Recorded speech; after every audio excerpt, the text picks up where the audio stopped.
Hi guys! Vamos iniciar a aula de hoje com a voz passiva. Engraçada essa expressão, né? O que é então a passive voice? Gente, é muito simples. É uma construção gramatical que vai inverter o sujeito e o objeto, né? Então, se eu falo assim, eu como uma maçã, o sujeito sou eu, a maçã é o objeto. Se eu for inverter, o que vai acontecer? A maçã será comida por mim. É isso mesmo. Isso é a voz passiva ou a passive voice. E eu queria até dizer assim, essa não é uma construção muito usada no inglês, não. Ela é mais usada, eu acho, até no Brasil. Mas tem algumas frases, né, algumas ideias que pedem a voz passiva. Quando você quer ser neutro, por exemplo, dentro da ciência, de estudos científicos, de textos mais científicos, muitas vezes a gente quer ser neutro, né? Não quer colocar ali o agente, quer dar mais ênfase para o objeto. Podemos. Ou também, quando a gente fala de alguma obra, alguma coisa que aconteceu, por exemplo, um livro que foi publicado, aí a gente já está usando a voz passiva, né? O livro, na verdade, ele que sofreu a ação. Ele é que foi publicado, assim como a maçã foi comida.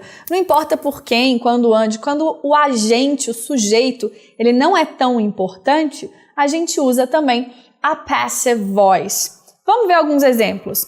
Do lado de cá, ó, vocês podem ver a voz ativa, com o sujeito aqui, ó. I do my homework. Quem que é o sujeito? Eu faço o meu para casa. Se eu coloco na voz passiva, o para casa vai para o início da frase, porque ele vai virar o sujeito. Então, my homework is done. Meu para casa está feito, foi feito, ok? E aqui eu nem coloquei, né, quem foi que fez o para casa, eu nem coloquei o agente, porque é justamente esse o objetivo da voz passiva, é dar menos ênfase para o agente. Poderia? Poderia. Eu poderia colocar my homework is done by me, ok? Olha essa frase aqui, he washed his car, tá? Na voz ativa. Quem que é o sujeito? Ele é que está fazendo a ação. E se eu quiser tirar essa ênfase do sujeito, tirar a ênfase dele, eu vou pegar o carro e vou colocar aqui no início, ó, his car vai passar a ser o sujeito, was washed. Gente, estou vendo aqui his car e my homework.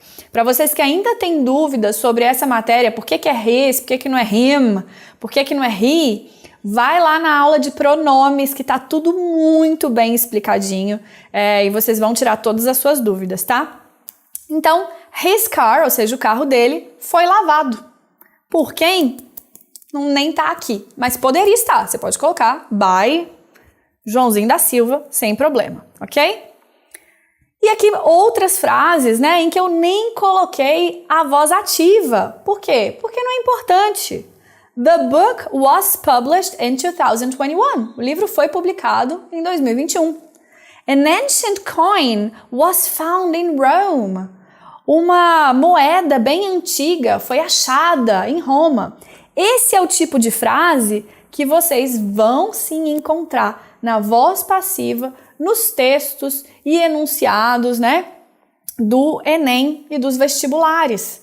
Quando o agente ele não é tão importante, a gente pega o objeto que vai ser mais importante, vai virar sujeito da frase e fala, então, qual foi a ação que esse objeto sofreu de outra forma na voz passiva. The book was published e a coin was found, ok? E aí vocês podem ver como é que é feita essa construção da voz passiva, né? Enquanto aqui a gente tem sujeito, verbo e objeto, né? Aqui também, ó, sujeito, he, verbo washed, objeto his car.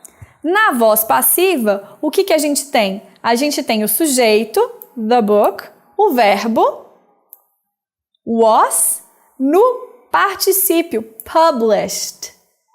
Esse aqui é o past participle do verbo, tá? É um tempo verbal específico que a gente usa para fazer isso. Ó, sujeito virou o para casa, o verbo to be, is, e o verbo principal no particípio, done.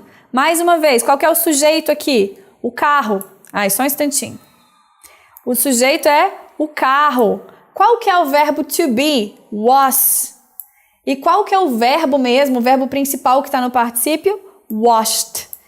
Então, aqui, an ancient coin é o sujeito, sempre tem o verb to be. E aqui, o particípio de find, que é found. Então, para fazer a voz passiva, a gente vai pegar aquele objeto, vai transformar ele em sujeito, ele vai vir para o início da frase. A gente vai precisar do verb to be. E aqui vocês veem que o verb to be está de várias formas. Aqui ele está no presente, aqui ele está no passado, não é? Então, dependendo do tempo verbal da frase, a gente usa o tempo verbal do verb to be. Tem aula de verbos aqui, de verb tenses, que tem uma tabela com a conjugação do verb to be, uma das nossas primeiras aulas. Se você tem dúvida, volta lá, assista essa aula que vai ficar mais fácil de entender como é que se constrói a voz passiva, passive voice. E depois o particípio, o past participle dos verbos.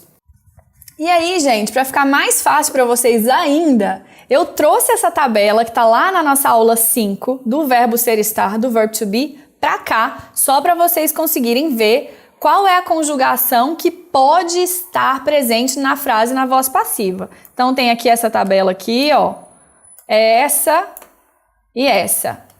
Essas são as formas em que o verb to be pode aparecer para formar a voz passiva. Então, o sujeito a gente vai ter, que ele vai estar dado pela frase, né? O verb to be está aqui. Aí você pode me perguntar, nossa, mas Débora, eu não sei o particípio, né? O past participle de todos os verbos. Eu também não. Ninguém sabe. São inúmeros verbos, não sabemos dizer quantos verbos existem nem na língua portuguesa, nem na língua inglesa. Então, quando a gente vê um verbo que a gente quer usar, né? Quando a gente vira um verbo que a gente quer usar, a gente pode checar a conjugação dele para verificar qual que é o past participle. Eu trouxe aqui uma tabela do Wall Street English. É uma tabela pequena, apenas com alguns verbos principais. E aqui vocês podem ver, ó, essa aqui é a parte que vai ser usada para formar a voz passiva. Então, se é verb to be, vai ficar been. Se é come, done. A gente até viu um exemplo com done, né? My homework is done. Eu posso falar, the apple was eaten. A maçã foi comida, né? O bolo foi feito. The cake was made. Sempre com verb to be e o particípio, né? A casa foi vista. The house was seen. A foto foi tirada. The picture was taken. O texto foi escrito. The text was written. Então, o que a gente vê? Que geralmente nos verbos regulares a gente tem essa terminação EN no verbo. Então, não se assustem se vocês virem por aí um verbo, por exemplo, write, que vocês conhecem de escrever, mas ele está com uma terminação diferente. Pode ser o past participle dele. E aí, se você ver que tem o past participle e antes dele um verb to be e antes dele um sujeito, pronto, a gente sabe, é uma frase que está na voz passiva, ok? Então, tem várias tabelas de past participle por aí, só jogar no Google, procura o verbo que você está precisando ou, o mais importante aqui para nós, esses verbos já vão estar dados para vocês nos textos das questões. Então é só usar aí a memória, lembrar que a gente teve essa aula e quando esse verbo aparecer, você vai lembrar que é uma construção de sentença de inglês na voz passiva e vai conseguir entender que aquilo não é nenhum bicho de 7 cabeças, é apenas um outro jeito de formar a frase. E aí, é claro que a gente vai usar isso agora para resolver uma questão. Então olha só, questão do Enem de 2012. Questão já tá velhinha já, né? Já tá fazendo seus 10 anos, sua década de existência. Mas é essa mesmo que a gente precisa ver, porque as coisas se renovam, as coisas voltam no Enem, não é verdade? Olha só, Rowling. Gente, Rowling, a gente já sabe quem é, né? Porque a J.K. Rowling, quem que é? A autora de Harry Potter. Não sei se vocês leram ou viram os filmes, mas é um nome muito famoso. Então, tem aqui J.K. Rowling, a gente já sabe que esse é o assunto dessa questão. Has announced plans, anunciou planos, para publicar, to publish, her first novel for adults. Então, ela vai publicar um livro, né? Para adultos. which will be very different from Harry Potter books. Vai ser bem diferente dos livros do Harry Potter aqui para adultos. All the Potter books were published by Bloomsbury. Olha que belíssima frase na voz passiva. Todos os livros do Potter, e aí a gente tem o quê? Verb to be no passado. Were. They, os livros, were. E agora a gente tem também o verbo publish no past participle. E olha aqui, como ele é um verbo regular, o final dele é ed. A gente viu lá em cima na tabelinha que muitos deles têm final en, mas aqui a gente também tem um novo indicativo, que é o final ed. Muitos verbos, a maioria dos verbos regulares, terminam no particípio com ed, ok? Então, todos os livros do Harry Potter foram publicados pela Bloomsbury, que deve ser a editora, né? But Rowling has chosen a new publisher. Então, a gente tem aqui new publisher, então a gente já viu que tem alguma coisa a ver com alguma nova editora, né? For her debut, de debutar, de iniciar nessa carreira para adultos, né? Into adult fiction. E aí, olha só o que a gente tem aqui, aspas, adoro aspas, por quê? Porque a gente sabe que isso é um direct speech, quem teve nessa aula aqui comigo já sabe que agora vem uma frase que foi a J.K. Rowling mesmo que falou. Although I've enjoyed writing it every bit as much, my next book will be very different to the Harry Potter series. Então, o que ela está dizendo? O meu próximo livro vai ser muito diferente da série de Harry Potter. Beleza. Por quê? Como que foi essa série? Which aqui está se referindo, né, à série de Harry Potter, has been published. Olha que legal. A gente tem o verb to be aqui, ó, com o verbo auxiliar has. Por quê? Porque ele está num tempo verbal diferente. Ele está no present perfect, que a gente precisa do verbo auxiliar, which has been, e aqui mais uma vez o verbo publish no past participle, foi publicado, né? So brilliantly by Bloomsbury. Então ela está reafirmando aquilo que a pessoa já tinha dito, né? Todos os livros do Potter foram publicados pela Bloomsbury em voz passiva, porque quem sofreu a ação de ser publicado foram justamente os livros que viraram sujeito. E aqui a J.K. Rowling está dizendo a mesma coisa, né? Todos eles foram publicados brilhantemente por essa editora e pelos meus as outras editoras, né? Pelo mundo afora. E aí vem mais um direct speech, she said in statement. I'm delighted to have a second publishing home in Little, Brown, and a publishing team that will be a great partner in this new phase of my writing life. Débora, meu Deus, por que você falou isso tão rápido? Essa frase é enorme. Porque não vai ser tão importante para nós, entendeu? Ela tá delighted, ela tá muito feliz de ter esse second publishing home in Little Brown, e ela vai ter também um publishing team, um time que vai publicar esse livro e que vai ser uma boa parceria para ela nessa nova fase da vida de escrita da J.K. Rowling. Então a gente tem aqui um texto com bastante direct speech, né, dizendo o que ela mesma falou, com a frase que ela disse diretamente, e falando também das publicações, que os livros foram publicados.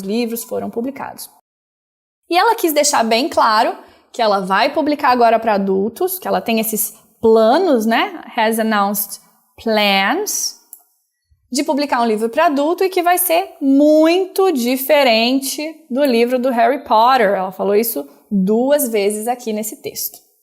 Vamos ver se a gente consegue, com essas informações, resolver essa questão?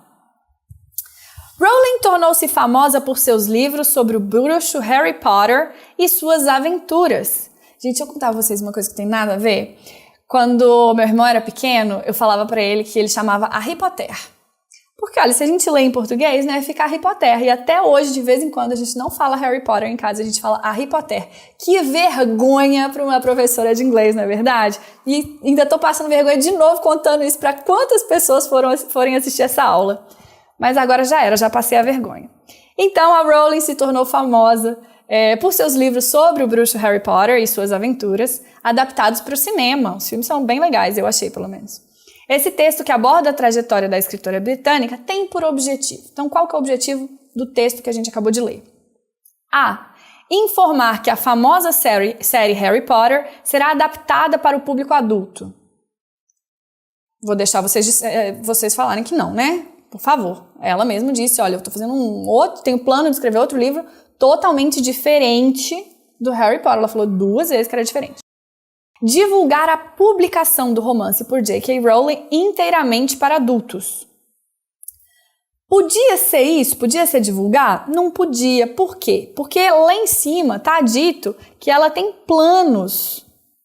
E ela nem contou ainda que livro que é, o que vai ser, então não dá para divulgar um negócio que ainda não nasceu. Ela falou sempre dos livros do Harry Potter que foram publicados, mas ela não disse desse, que ele já foi publicado também. Promover a nova editora que irá publicar os próximos livros de J.K. Rowling. Também não. Ela sempre falou, a única editora que foi nomeada foi a editora que publicou os livros do Harry Potter, que era a Bloomsbury, né? The books were published by Bloomsbury. D. Informar que a autora de Harry Potter agora pretende escrever para adultos. Essa já soou melhor, não é verdade? É justamente isso que o texto está fazendo. Olha, eu tenho planos, eu vou escrever uma nova história, eu vou ter o meu debut na ficção para adultos, não é verdade? E a última alternativa, anunciar um novo livro da série Harry Potter. Posso parar por aqui. Ela já falou que é totalmente diferente de Harry Potter. Por favor, não caiam nessa alternativa. Ou seja, a gente vai marcar a D e vamos acertar e gabaritar essa questão. Até a próxima aula!